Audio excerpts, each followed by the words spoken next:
Hello friends, welcome to my channel. I am doctor Bina Sethi और आज हम बात कर रहे हैं टिनिटस। टिनिटस, कुछ लोग इसको टाइनिटस भी बोलते हैं।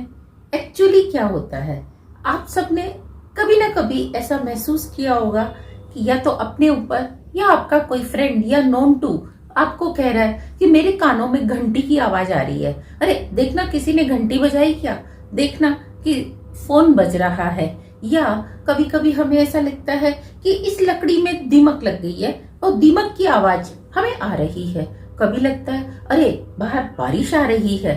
तो क्या ऐसी आवाजें आपके कानों से भी निकलती हैं या आपके किसी जानकार के कानों से निकलती हैं और वो आपको डिस्कस करता है?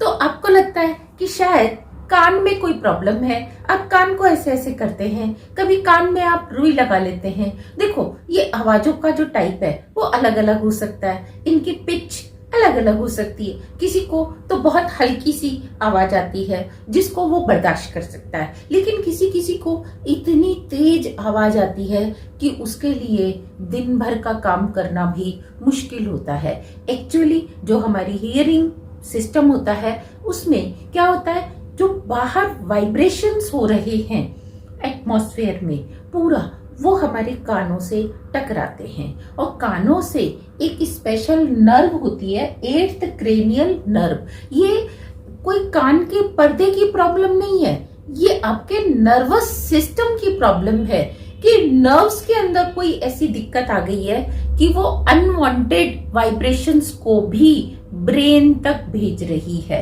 तो ये जो आपकी एट्थ क्रेनियल नर्व होती है, मेन वही नर्व आपके कान के अंदर, जिसको कि आप ऑडिटरी कॉर्टेक्स भी कहते हैं, ये नर्व ही सिस्टम पूरा हियरिंग का इसके लिए रिस्पॉन्सिबल होती है। ये वाइब्रेशंस को कन्वर्ट कर, वाइब्रेशंस को भेजती है ब्रेन तक। ब्रेन उसको क्या करता है, उन इम्पल्सेस को लेता है और आपको डिफरेंट डिफरेंट साउंड का फील कराता है कि कोई क्या कह रहा है, या ये आवाज कौन सी घंटी की है, कि आवाज किसकी है। लेकिन जब आपकी जो एट्थ क्रेनियल नर्व है इसमें कुछ होने लगता है, इसमें आप कह सकते हो कि आपका जो ब्रेन का कंप्यूटर है उसमें कोई ग्लिच आ जाता है। उस ग्लिच के कारण, या आपने कभी देखा है ना, शॉर्ट सर्किट हो जाता है बिजली के तारों में भी, तो आप लाइट नहीं जला रहे फिर भी लाइट जलती रहती है। कभी कभी तो इतनी जलती है कि वो बल्ब ही फ्यूज हो जाता है। कभी कभी उस लाइट का इम्पैक्ट, उस करंट का जो इम्पैक्ट है आपके पूरे घर की लाइट को भी खराब कर सकता है। सेम इसी तरह से अगर ये इम्पल्स जो नर्व्स की प्रॉब्लम है इसको टाइमली ट्रीट ना किया जाए तो ये आपके नर्वस सिस्टम को और ज्यादा बिगाड़ सकती है। इसका इम्पैक्ट आपकी लिम्स के ऊपर आ सकता है, लिम्स की नर्व्स खराब हो सकती हैं। आप देखते हो ना, बुजुर्गों के हाथ ऐसे ऐसे ऐसे कांपते रहते हैं, किसी चीज को होल्ड नहीं कर पाते, जाना चाहते हैं इधर लेकिन पांव पड़ता है इधर। ये सब नर्व्स की वजह से होता है। तो अगर आपको कानों में घंटियां बज रही हैं तो हम आपको एक छोटी सी टेक्निक बताने वाले हैं, आपको उससे डेफिनेटली फायदा होगा।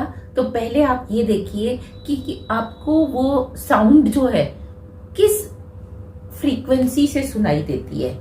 पूरे दिन में एक बार, या दिन में 2 बार, या 10 बार, या सारा दिन ही आपको आती रहती है। और दूसरी चीज, उसकी पिच क्या है, किस डेसिबल की है, क्या वो हल्की सी आती है आपको, या इतनी बुरी तरह से आपको लगता है कि किसी ने घंटी बजाई और आप नींद से जाग के बैठ जाते हैं और देखने जाते हैं कि कोई घंटी बजा रहा है, कोई आया तो नहीं घर में, या फोन तो नहीं आ गया, इस तरीके की आवाज आती है। तो आप इसको रेट कर लीजिए 0 से लेके 10 तक, यानी कि आप एक पेन डाउन इसको कर लीजिए कि मेरे को ये पहले 1 बार आती थी या पहले 10 बार आती थी। तो 10 बार आती थी तो वो आपको मैक्सिमम है, 20 बार आती थी तो भी वो मैक्सिमम है, उसको आप 10 नंबर दे दीजिए। अब आप 20 से देखिए कि आपने करना क्या है, उसको धीरे धीरे नीचे लाना है। नीचे लाने के लिए आपको जो टेक्निक लगानी है वो मेरी टेक्निक नहीं है, ये डॉक्टर जे स्टेटम की टेक्निक है। उन्होंने दिया कि ये जो आपकी 2 फिंगर्स हैं, index finger plus middle finger, इन दोनों की हेल्प से आप क्या कर सकते हैं, अपनी इस प्रॉब्लम को धीरे धीरे कम कर सकते हैं। तो देखिए इसके लिए करना क्या है, ये आपके कान हैं, कान से आप सीधा पीछे जाइए।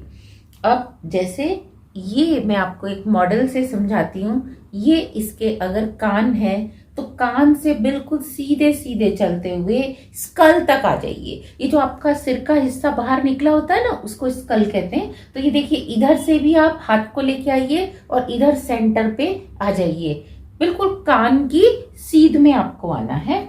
और फिर आपने क्या करना है, ये देखिए कि इसके ऊपर ये 2 फिंगर्स ऐसे रख के, ऐसे करके, ऐसे करके, ऐसे करके, इस तरह से आप देख पा रहे हैं।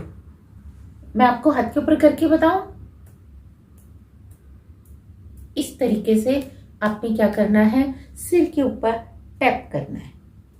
इस तरीके से आप टैप करते रहिए और जरूरी नहीं है कि इन फिंगर्स को मोड़ना है, आप सीधा भी हाथ रख सकते हैं, ऐसे भी कर सकते हैं। तो अब आपने करना क्या है, जब आपको लगे कि आपको अभी आवाज सुनाई दी तो आप अपना हाथ ऐसे ले जाइए, बैठे हुए तो ऐसे ऐसे करते रहिए, खड़े हैं तो भी करते रहिए, और 20 बार करना है आपने, 20 टाइम्स करना है।